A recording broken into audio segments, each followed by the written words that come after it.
one day each, but... Yeah, okay. Is this album about bringing it back to hip-hop rather than being commercial?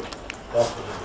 I mean, this album right here is definitely a special request for all the real fans that, you know, supported me on the first one. You know, I feel like this one was definitely carved out for them. You know what I mean? It's like, we know hip-hop is fucked up right now, and it's like, overall, all my fans that represented me from the early 90s was like, yo, this is what we want. You know what I mean? So yeah, it's a flashback to the real shit. You know also, what I mean? many producers on there, but the sound is a Wu sound. How hard was it to get those producers to produce beats that you wanted? It wasn't really that hard because, you know, if you notice the dudes that I picked, all of them is like masters at production, you know what I mean? And they was definitely excited to be a part of the project, you know? It's like almost like somebody telling you, yo, I know what you want, you know what I mean? I got it, and it's like, brothers really watch RZA for what he did through the years, you know what I mean? So it's like the dudes that I got on the album basically studied RZA's whole format.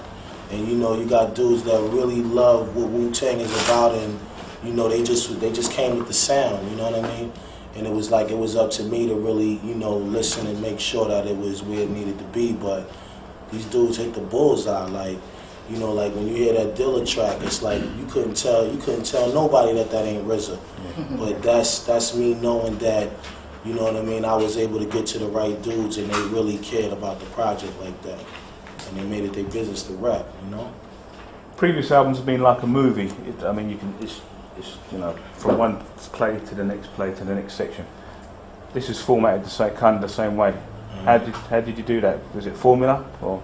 Definitely the formula. Like I said, you know, I never tried to really outdo the first one. All I could do is just try to flash back to what I was doing back then, you know? And you know, I told people I could do it. You know, when you're a real street nigga, it's nothing for you to go back to the streets and reminisce on that. You know what I mean? Like, you never forget how to ride a bike, basically. Is that what exactly. It's like a barber knowing how to cut hair. He may lack it, but he never lose it. You know what I mean? Like me, I'm a real street nigga. Like half my life, I've been out in the street selling drugs. So, you know, sometimes I don't really feel good about talking about that because we got kids now. Yeah. You know, and plus I'm a real nigga. I don't do that shit no more. For me, drugs is for suckers, you know what I mean? Because it ain't worth all the time that they're gonna give you to, you know what I mean, to be out there like that. Plus it ain't like that in the street no more. You know what I mean? It's the snitch millennium right now going on. You know what I mean? It's like I see a lot of my dudes that when I was out there doing my thing, I see them out there still doing the same thing, and these are my friends.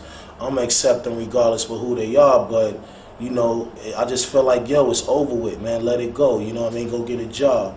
But, you know, this album, like I said, it was carved out for everybody that really wanted me to go back there, so I had to just show people I could do that.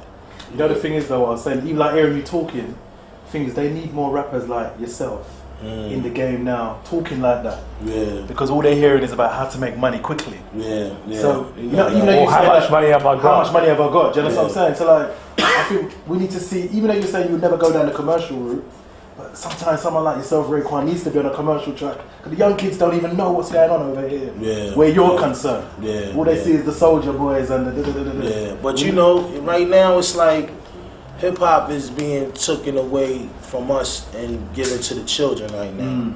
You know what I mean? It's like it's all about making them dance and making them have fun or whatever. It ain't really more about the well, is it really hip hop though? Shit no more. Is it really hip hop if we call it rap? Nah, is it rap or is it hip hop? No, it's rap. You know what I mean? For sure, it's definitely rap. You know, and I feel like, you know, rap is, you know, certain hip hop is different from other hip hop. You know what I mean?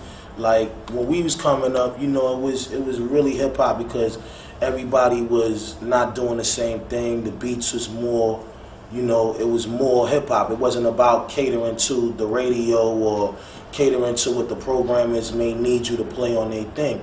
You know, it was all about, you know, just however we felt, you know, and I just feel like right now it's hip hop R&B going on. Yeah. You know what I mean? It's like everybody is just trying to score basically with the hook, you know what I mean? And it's like, yo, come with the hook and, you know, radio's gonna play it and, you know what I mean? It's like all these rules just popped out of nowhere and it's like, yo, that's what's making the legacy to me die a little bit, you know what I mean? It's just the fact that everybody has to cater to what somebody else. It's like hip hop being stolen from you. You know what I mean? It's like land with the Indians. You know what I mean? they took the land from the Indians. Like, yo, give me this shit, and did what they wanted to do. So I feel the same kind of shit going on. You get a lot of respect from all artists in hip hop. How do you choose who to put on this album? I'm sure there's a lot of artists that didn't make the cut, right?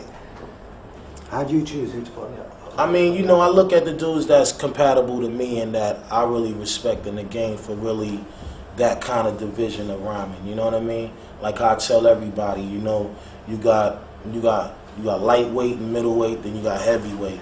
You know what I mean? And I know that we fall in that heavyweight situation. And you know, I'm always gonna go at the dudes that I really feel I could relate to, and you know.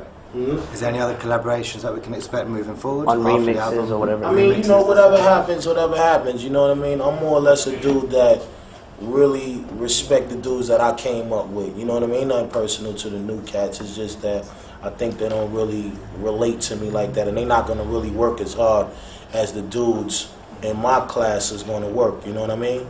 So, you know, I prefer to pull up, you know what I mean, mean concepts and mean collaborations, you know. You know, I think people are more or less want to see a me and Siegel before they see a me and somebody else, you know what I mean, a T.I. or whatever. And T.I. is nice, but I just don't think that we in the same, you know, bracket. You know, I see me and Beans being in the same bracket because, you know, he came from where I came from with it, and he's a product of his environment for real. See, I try to fuck with niggas that could relate to the streets the way I relate to the streets. You know what I mean? It's like everybody don't relate like that. And sometimes, you know, I'm the type of dude where if some collaborations ain't really the truth, I'm gonna keep it real. Like, nah, I don't see that. That shit don't even match right there. Everything has to match, you know what I mean? And I feel like, you know, I can relate to Siegel more, you know what I mean?